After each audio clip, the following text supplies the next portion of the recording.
Outlet पर होगा आपके सारे फिजिक्स के इंस्टीट्यूट मैथ्स और उसका सफाया। बस अपने फोन से क्वेश्चन की फोटो खींचो, क्रॉप करो और तुरंत वीडियो सोल्यूशन पाओ। डाउनलोड कीजिए डाउटनेट ऐप अभी या फिर व्हाट्सएप कीजिए अपने डाउट्स 8 400 400 400 पर।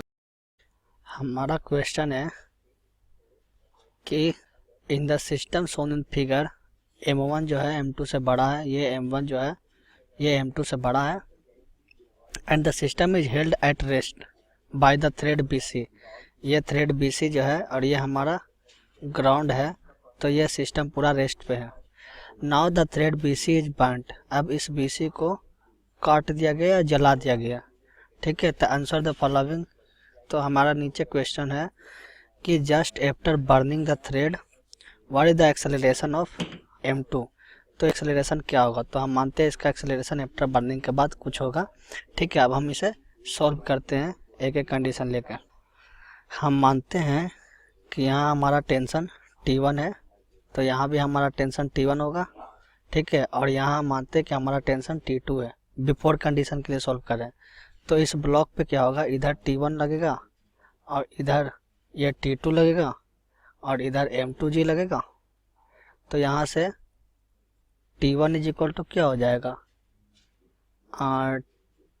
M2G प्लस T2 होगा। ठीक है, और यही T1 के बराबर है। जब रेस्ट में है तो ये जो स्प्रिंग फोर्स यहाँ लगाएगा, ये स्प्रिंग फोर्स जो यहाँ होगा वही T1 के बराबर होगा। तो स्प्रिंग फोर्स मानते हैं Fs हमारा है, Fs हमारा T1 के बराबर होगा। ठीक है, और इस मास में देखा जाए तो यहाँ के M1G जो है वो Fs के बराबर है, स्प्रिंग फोर्स के बराबर। तो Fs बराबर M1G, तो Fs बराबर M1G मतलब बराबर भी M1G होगा। इसको इक्वेशन 1 मानते हैं, इसको मानते हैं। ठीक है, तो इक्वेशन 1 को दोबारा सॉल्व करेंगे तो हमारा T1 का M1G minus M2G is equal to हमारा T2 या जी टेंशन इन थ्रेड है, इस थ्रेड में। अब हम क्या करते हैं, अब हम सॉल्व करेंगे कि हमारा ये जो है अब थ्रेड को जला दिया गया। तो थ्रेड को जैसे ही काटेंगे हमारा T2 जो है, अब हम यहाँ पे फिर से हम M2 ब्लॉक का बनाते हैं फ्री बॉडी डायग्राम। ये हमारा T2 है, ये हमारा T1 है। ठीक है, और मानते हैं कि ये हमारा एक्सेलरेशन होगा जैसे ही हम इसको काटेंगे। तो जैसे ही काटेंगे तो हमारा जो इक्वेशन फर्स्ट जो है हमारा ये कि T1 minus M1G is equal to T2 है, तो ये हमारा 0 हो गया। तो यहाँ से हमारा T1 जो है हमारा M1G हो जाएगा।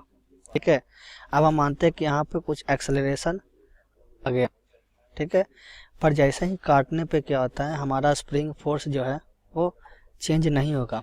तो जब स्प्रिंग फोर्स चेंज नहीं होगा तो इसके जस्ट काटने के बाद यहाँ पे टेंशन भी चेंज नहीं होगा, मतलब स्प्रिंग फोर्स चेंज नहीं हो रहा। तो अब हम इस ब्लॉक पे, क्योंकि हमको एक्सेलरेशन ऑफ पूछा है, तो हम M2 का एक्सेलरेशन निकालते हैं। तो हमारा ये M2 का जो एक्सेलरेशन है, अब इसका नेट जब काटने के बाद T2 को काटने के बाद इसका क्या होगा, इधर T1 है, इधर हमारा M2G लग रहा है, और मानते हैं इसका एक्सेलरेशन A हो रहा।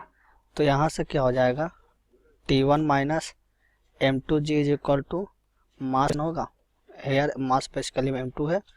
ठीक है, T1 का वैल्यू क्या हमारा था, M1G, जो हमारे स्प्रिंग फोर्स के बराबर था, और स्प्रिंग फोर्स जस्ट काटने के बाद चेंज नहीं होता है, minus M2G is equal to M2 into A। तो यहाँ से हमारा एक्सेलरेशन जो है हमने अपवर्ड माना था, M1 minus M2 into G upon M2 होगा अपवर्ड डायरेक्शन में, क्योंकि पॉजिटिव आ रहा। M1 जो है M2 से बड़ा, तो ये पॉजिटिव होगा, तो हमने जो डायरेक्शन माना वो करेक्ट था।